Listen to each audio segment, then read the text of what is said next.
अस्सलाम वालेकुम। अच्छा, हम किसास को देख रहे थे। किसास का टॉपिक बहुत इम्पॉर्टेंट है। जिस तरह हमने ये पनिशमेंट एज ए किसास जो है एज ए पनिशमेंट पढ़ रहे थे, तो ये 299 के अंदर हमने लास्ट जो लेक्चर्स में डिटेल में देख लिया। इसके अंदर एक वली का जिक्र हुआ, तो वो हमने वली को जो डिफ़ाइन देखा वो 299 के अंदर देखा। फिर हमने वली को देखा 305 में। वली क्या होता है, कौन होता है, कैसे होता है, ये 305 में देखा। अब क्योंकि अब वली के अंदर जब हम देख रहे थे तो उसके अंदर एक वर्ड हमने गवर्नमेंट पढ़ा, तो गवर्नमेंट को हमने डिफाइन करना सीख लिया। फिर बच्चे ने स्टेट की डेफिनेशन पूछी, तो ये स्टेट की definition under article 7 constitution of Pakistan के अंदर थी। अब 7 आर्टिकल इस पे एक सेपरेट लेक्चर बनाएंगे, ये बहुत इंपॉर्टेंट है, इसको भी हम इंशाल्लाह देखेंगे। 305 में वली उसने कहा, वली वो होता है कौन जो कि पर्सनल लॉ के मुताबिक टू क्लेम, वो 299 में कहा उसने अकॉर्डिंग टू पर्सनल लॉ। शाबाश शाबाश। लेकिन उसके अंदर वो शामिल नहीं होगा जो कि प्रिटेक्स्ट ऑफ ऑनर पे कत्ल करता है, वो शख्स शामिल नहीं होगा। और अगर कोई वली नहीं होता तो गवर्नमेंट वली होती है, ठीक है। और हाँ, और गवर्नमेंट की डेफिनेशन उसने कहा कि ये प्रोविंशियल गवर्नमेंट की बात करेगा। अब गवर्नमेंट क्या होती है, स्टेट क्या होती है, इसकी डेफिनेशन हम अगेन पढ़ेंगे, वो एक नटशेल में देखेंगे वो क्या है। तो सर इस पे किसास पे अब आज तो हमारा लेक्चर है किसास पे। अब देखिए किसास के लेक्चर्स आपने अपलोड किए कि नहीं? वो नहीं अभी हुए, वो हो जाएंगे इंशाल्लाह। अच्छा, किसास के अंदर देखिए 299 के बाद हमने ये जब कत्ले अम्द पढ़ लिया था, वो हमने 302 में पढ़ा, ऐसा। अब 302 के अंदर जो इसकी डेफिनेशन पढ़ी थी 301 में और पनिशमेंट 302 में। अब हमने ये देखा कि वो कौन से सिनेरियोज़ हैं। 304 जिसमें हमें पढ़ना पड़ा, 302B के अंदर जाकर 304 सेक्शन पढ़ना पड़ा, जिसके अंदर हमने ये देखा कि एक्चुअली कौन कौन से सिनेरियो हैं जहाँ पे किसास लागू हो सकता है, कहाँ नहीं हो सकता, ये हमने डिटेल में देख लिया। अच्छा, अभी जो बात है दैट इज़ कि किसास लायबल कहाँ होता है, नट लायबल, नट लायबल। किसास कत्ले अमद जो किसास है वो लायबल कहाँ नहीं होता, ये भी हमने 306 में देखा। और नॉट इन्फोर्सेबल भी देखा, नॉट इन्फोर्सेबल जो 307, ये बहुत इंपॉर्टेंट है दो सेक्शन, जिसको मैंने बहुत डिटेल में बताया, आज ओवरव्यू दे देता हूँ कि नॉट लायबल के अंदर उसने कहा जहाँ पे बच्चा होगा या इंसेन होगा, उसने कोई कत्ल किया, कत्ल अम्द किया, तो उसके अंदर वो लायबल टू किसास नहीं होगा। लेकिन इसके अंदर एक उसने एक्सेप्शन दी, उसने कहा क्या कि अगर कोई एसोसिएट होता है, कोई अडल्ट बच्चे के साथ मिलकर, लाइक उसको कहता है ये ले पिस्टल जाके फलां के सामने चला दे, या उसको कुछ डाल के दे देता है, तो वो जो शख्स एसोसिएट होगा उसके साथ वो एग्जाम्प्ट नहीं है। दूसरी बात उसने क्या कही थी 306 में कि एक तो ये हो गया, दूसरा क्या था, उसने कहा कि अगर जो मारने वाला है वो ऑफेंडर है, वो कॉज डेथ हिज चाइल्ड और ग्रैंड चाइल्ड और हाउ लो सो एवर, कि अगर बच्चे अपने बेटे को, अपनी बेटी को, अपने किसी चाइल्ड को, या उस ग्रैंड चाइल्ड को, या उसके नीचे जितने भी चलते जाएंगे वो। और तीसरी बात हमने देखी थी डायरेक्ट डिसेंडेंट, अगर वली है, वली अगर direct descendant of a convict है, विक्टिम है, तो फिर भी क्या नहीं होगा, किसास, अगर वो डायरेक्ट डिसेंडेंट है वली तो वली फिर भी नहीं कर सकता। ये 306 पढ़ा था। 306 के साथ हमने पढ़ा था 337 M, ठीक है, हर्ट नॉट लायबल टू किसास। फिर हमने 307 पढ़ा, इसके अंदर हमने कहा था नॉट इन्फोर्सेबल, किसास नॉट इन्फोर्सेबल। हाँ, हमने कहा पहली बात जहाँ पे क्या हो, सर वो जो डाइज बिफोर, वो पहले मर जाए, विक्टिम किसास को दिए बिना अभी लेना था उससे, तो वो मर गया, ऑफेंडर मर गया, ठीक है। नंबर 2 हमने देखा था कि जहाँ पे वो क्या करे, अफू दरगुजर कर दे, 309 वाला वेव कर देता है, अफू कर देता है 309 में, या फिर 310 में कंपाउंड कर लेता है, कंपाउंडेबिलिटी मैंने बताया, ठीक है, वो कर लेता है। तो वो 309-10, आज का हमारा जो मेन टॉपिक 309-10 है, बल्कि 8 भी पढ़ेंगे, तो ये चीज़ें इंशाल्लाह हम देखेंगे। फिर हमने तीसरा सिनेरियो ये देखा था कि अगर राइट डिवॉल्व हो जाता है वली के मरने के बाद डिसेंडेंट पे, तो फिर भी जो किसास है, हाँ, जैसे कि एग्जांपल मैंने दी थी, उसने खुद दी है, ए ने जी को मारा, ठीक है, और बी उसका बेटा है, ठीक है।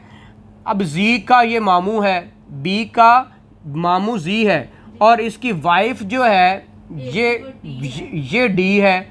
इस अब ए से डी क्या ले सकती है? किसास।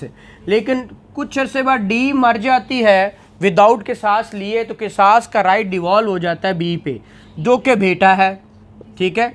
तो बेटा अपने बाप से किसास नहीं ले सकता।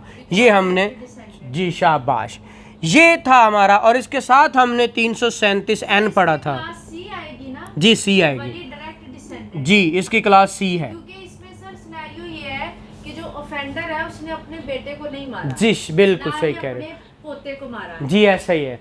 तो मतलब जहाँ पे लाइबल तो था बट इन्फोर्स नहीं हो सकता, वो सिनेरियो में नहीं हो सकता, ठीक है। एग्जांपल में सर उसने सी को ही एम्फसिस किया दोनों एग्जांपल्स में। हाँ, मैं इसीलिए कह रहा हूँ ये चैप्टर जो हमने अभी स्टार्ट किया है ना 304 के बाद वाला, 304, 5, 6, 7, 14 तक, ये बहुत इंपॉर्टेंट है, इसको ठहर ठहर के पढ़िएगा।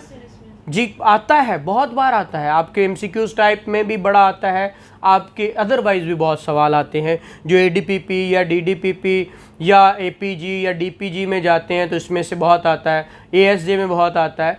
इवन दो कि आपके जो एमसीक्यूज टाइप एडीए टाइप के पेपर होते हैं वहाँ पे भी ये पूछ सकता है, ठीक है। अच्छा, आज 308 पढ़ते हैं, ठीक है, 9, चलो, क्योंकि उसके अंदर उसने दो बातें की 307 बी में, तो हम 309 वाली बात पहली की, वेवर अफू आप किसास इन कत्ले अम्द। ये वेवर अफू क्या होता है? लिखना जरूरी है? हाँ जी, अफू ये कुरानिक है ना एक्चुअली, यानी अल्लाह के नाम पे, हाँ, अफू दरगुजर वाली बात, ठीक है। उसने कहा इन द केस ऑफ कत्ले अम्द एन अडल्ट सेन वली, वली की क्या निशानी उसने की? अडल्ट और सेन, इनसेन नहीं, वली may at any time and without any compensation waive his right of किसास, ठीक है। बिना कुछ लिए, हाँ, इसे दरवफू दरगुजर कर सकते हैं। लेकिन यहाँ पे उसने कुछ चीज़ें उसके अंदर एक्सेप्शन दिए कि इन सिनेरियो में वो वेव नहीं कर सकता। कहाँ? वेयर द गवर्नमेंट इज वली, स्टेट वेव नहीं करेगी। आर वेयर राइट ऑफ किसास वेस्ट इन अ माइनर और इनसेन। देखिए उसने शुरू किया था सेन वली, यानी कि किसास वेव ही वो कर सकता है, सेन और सेन होगा, इनसेन होगा तो किसास waive vest, when right of किसास वेस्ट इन इनसेन और माइनर, हाँ, तो फिर या गवर्नमेंट फिर वेव नहीं होगा। एंड प्रोवाइजो दी है, और वहाँ पे भी provided further that where principle of फसाद फिल अर्ज, जो कि 299 में डिफाइन किया गया, इज अट्रैक्टेड वेवर ऑफ किसास shall be subjected to provision of 311। फिर वो 311 के तहत वेव किया जाएगा। 311 में सज़ा दी हुई है, ठीक है, सज़ा देकर वेव करेंगे, ऐसे वेव, ठीक है, वो बाद में पढ़ते हैं, ठीक है कि वो उसको अगर ऐसा खदशा है तो फिर उसको किसास को वेव करना है या कंपाउंड करना है with death or imprisonment for life or imprisonment for either description for a term which may extend to 14 year as a ताज़ीर। ये 311 पढ़ा है मैंने, यानी कि एज अ ताज़ीर फिर उसे 14 इयर्स की जी सज़ा दी जा सकती है, अगर के साइज जो है वो नहीं होगा। हाँ, जबकि वेयर ऑल द वली do not waive the compound और राइट ऑफ किसास। कल बच्ची एक पूछ रही थी आपके सामने कि अगर एक करता है तो फिर सारे नहीं करते, तो फिर उसने कहा वेयर ऑल द वली do not waive the or compound the right of किसास, or if the principle of fasad fil arz is attracted, the court may, having regard to facts and circumstances of the case, punish an offender against whom the right of qisas has been waived or compounded with death or imprisonment for life or imprisonment for either description which may extend to 14 year as a ताज़ीर।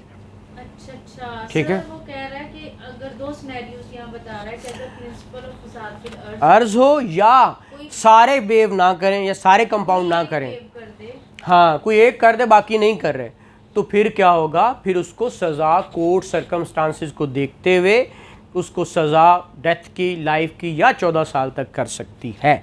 ठीक है।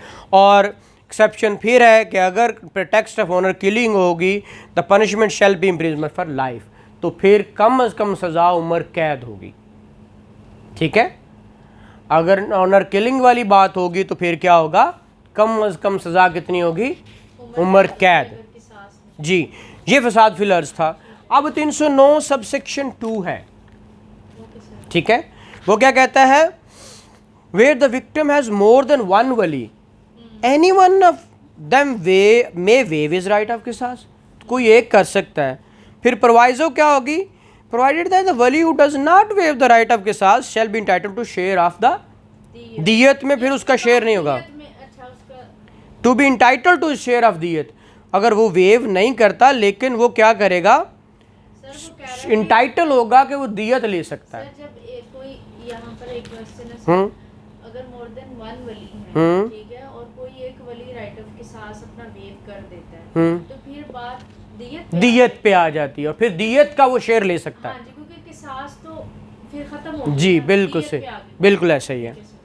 Where there are more than one victim, अब victim ज्यादा है। ठीक है। The waiver of right of किसास by वली of one victim, अगर एक को किया है तो not affect the right of किसास ऑफ वली ऑफ द अदर विक्टिम। अगर दूसरे विक्टिम पे ये फिर वेवर नहीं आएगा, वेवर सिर्फ एक के लिए है, दूसरे को इफेक्ट नहीं करेगा। वो कहता है माफ मैंने इसको किया उसको नहीं किया, मोर देन वन विक्टिम है और उसमें से एक को, हाँ दूसरे को नहीं किया तो उस पर कोई इफेक्ट नहीं आएगा, कोई असर नहीं आएगा, एक्टिवली वो वेवर नहीं होता। शाबाश। और where there are more than one offenders the waiver of right of किसास against one offender shall not effect the right of किसास अगेंस्ट द अदर ऑफेंडर, नहीं होगा। ठीक है। वहाँ विक्टिम्स की बात है और यहाँ ऑफेंडर की बात है। फिर भी ये था 309। नहीं समझ आए बार बार पूछें, जो यूट्यूब पे या फेसबुक पे देखते हैं वो बार कमेंट्स कर सकते हैं, इवन दो कि मुझे डायरेक्ट मैसेज कर सकते हैं। मैं जिस वक्त भी अवेलेबल हूँगा, मेरा जो एसोसिएट्स या मेरे जितने भी असिस्टेंट्स हैं वो आपको बता देंगे, और मैं जब भी अवेलेबल हुआ मैं वो उसको आपकी क्यूरीज ले लूँगा। अच्छा, 310 कंपाउंडिंग ऑफ किसास, जिसको सुलह कहते हैं। ठीक है। इन कत्ले अम्द, इन द केस ऑफ कत्ले अम्द एन अडल्ट सेन वली may at any time on accept बदले सुलह, क्या बदले सुलह, बदले सुलह। ठीक है। तो फिर क्या होगा, कंपाउंड द राइट ऑफ किसास, मतलब जब भी कंपाउंड करना है तो सुलह की। And provided that a female shall not given in marriage or otherwise in बदले सुलह, नहीं दी जाएगी। And provided further that where the principle of फसाद फिल अर्ज़, वो 311 में हमने पढ़ लिया। अगर कंपाउंड करने से 311 ही सब्जेक्ट इसको, हाँ अगर 300 फिर भी होता है, फसाद फिल अर्ज़ फैलता है, तो कंपाउंडिंग वेवर के बावजूद कोर्ट सर्कमस्टेंस को देखते हुए कम से कम 14 साल की उम्र लाइफ और कम से कम 14 साल तक कर सकती है। ठीक है। लेकिन जहाँ पे ऑनर किलिंग होगी तो कम से कम लाइफ होगी, ये 311 कहता है। ठीक है। Thank you very much.